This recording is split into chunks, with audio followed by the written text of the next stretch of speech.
Assalamualaikum warahmatullahi wabarakatuh. Halo, kami dari kelompok 6. Di sini kami akan mereview sebuah artikel yang dimana berjudul The Accounting Conservatism of the Adoption of IFRS in Indonesia. Yang dimana dari artikel aslinya yang ada di gambar sebelah kiri yang disusun oleh penulis atau peneliti Juniarti, Devi Tirta Raharjo, dan Regina Monica. Yang di sini kami dari kelompok 6 yang akan mereview artikel tersebut dengan anggota kelompok saya, yaitu saya sendiri atas nama Vira Melinda dengan NIM A1C117086, dan anggota kelompok saya yang lainnya Zakia Nora Awalia serta Rizky Rahmawati. Langsung saja di sini pokok pembahasan yang akan didiskusikan atau akan dipaparkan oleh kelompok saya yang pertama, yakni latar belakang dari jurnal tersebut. Yang kedua, tujuan penelitian. Yang ketiga, metode penelitian. Yang keempat, hasil penelitian. Dan yang kelima, kesimpulan serta evaluasi dan kritik. Untuk latar belakangnya, yakni di era global, standar keuangan internasional harus menyelaraskan informasi yang terkandung dalam keuangan laporan dari berbagai negara agar dapat digunakan oleh mereka yang membutuhkan. Indonesia sebagai anggota G20 telah sepenuhnya mengadopsi standar pelaporan keuangan internasional atau yang biasa disebut dengan IFRS ke dalam standar lokalnya, yaitu Pernyataan Standar Akuntansi Keuangan. Prinsip relevansi dalam IFRS mengharuskan perusahaan untuk menyajikan aset dan kewajiban mereka pada nilai wajarnya. Artinya, di bawah IFRS, perusahaan akan segera mengakui keuntungan yang belum direalisasi atau kerugian yang belum direalisasi ketika hal itu terjadi. IFRS tidak menyangkal kerugian serta setiap kali biaya di bawah nilai pasar. Itu sejalan dengan prinsip konservatif itu, mengharuskan perusahaan untuk segera mengakui kerugian. Sehubungan dengan relevansi adopsi IFRS, seharusnya tidak mengurangi tingkat konservatisme. Studi ini telah dilakukan di berbagai negara dengan lingkungan kelembagaan yang unik hukum umum dan hukum kode, yang mungkin menjadi penyebab diversifikasi hasil.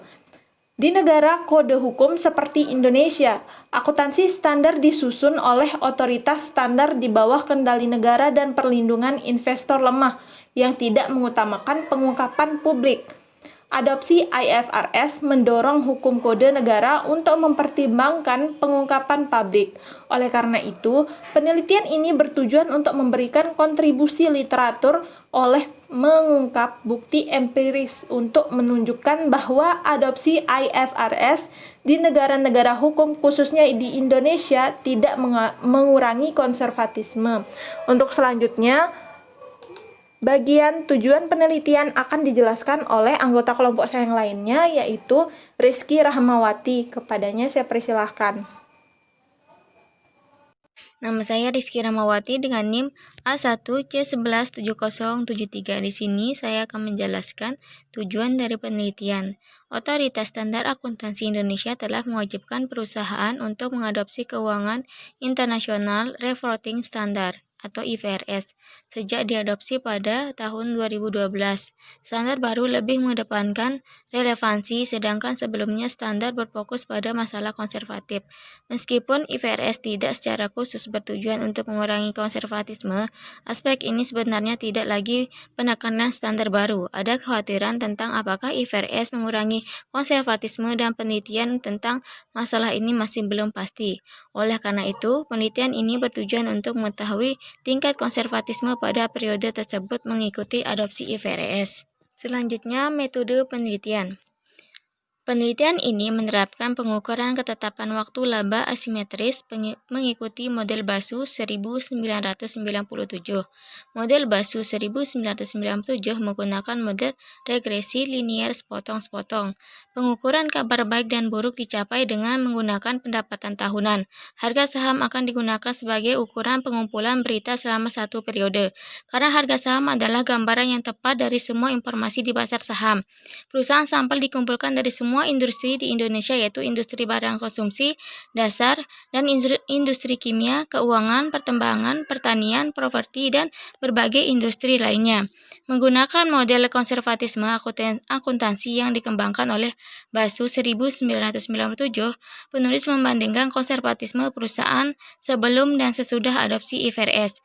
Analisis data menggunakan metode Fowler Square. Selanjutnya, hasil penelitian. Hasil penelitian menunjukkan bahwa adopsi IFRS berpengaruh negatif signifikan terhadap konservatisme. Hasil ini konsisten dengan pengujian adopsi IFRS pada konservatisme, karena dipecah menjadi periode sebelum dan sesudah adopsi IFRS. Oleh karena itu, IFRS tidak mempertahankan konservatisme. IFRS menekankan relevansi nilai wajar, di mana kerugian dan keuntungan diakui berdasarkan nilai wajar. Di sebaliknya, berdasarkan prinsip konservatif, hanya kerugian dan diakui sebagai nilai wajar.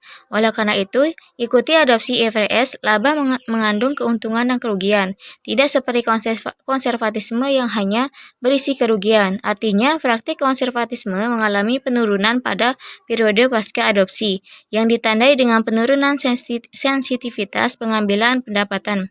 Investor harus memperhatikan hal ini saat melakukan investasi keputusan, karena hasil ini menunjukkan bahwa IFRS tidak dapat melindungi pemangku kepentingan.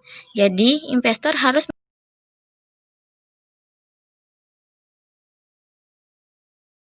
Saya, Zakia Nora Awalia, NIM A1C117094, akan menjelaskan terkait kesimpulan serta evaluasi dan kritik. Pertama, kesimpulan. Dari penelitian tersebut, kesimpulan yang dapat diambil adalah penelitian ini bertujuan untuk mengetahui tingkat konservatisme setelah penerapan IFRS.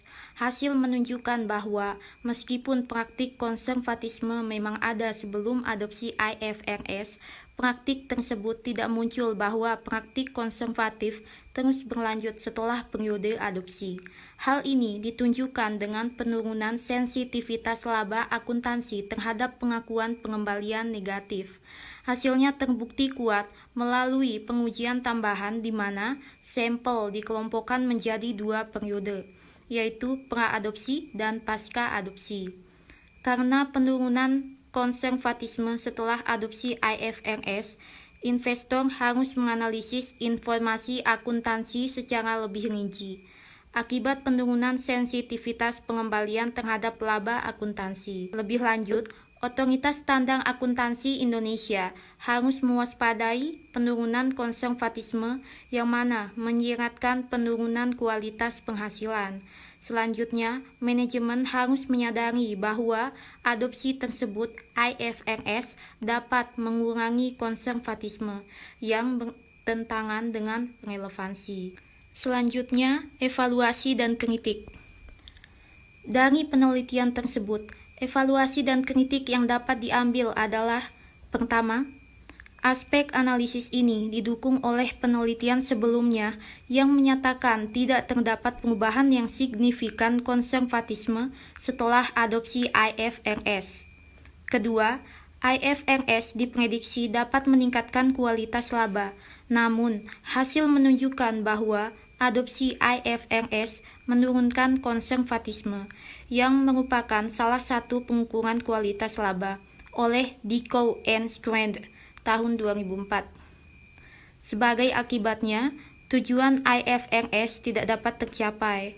Oleh karena itu, Otoritas Standar Akuntansi Indonesia harus mewaspadai kewajiban adopsi IFRS di Indonesia yang berakibat pada penurunan konservatisme.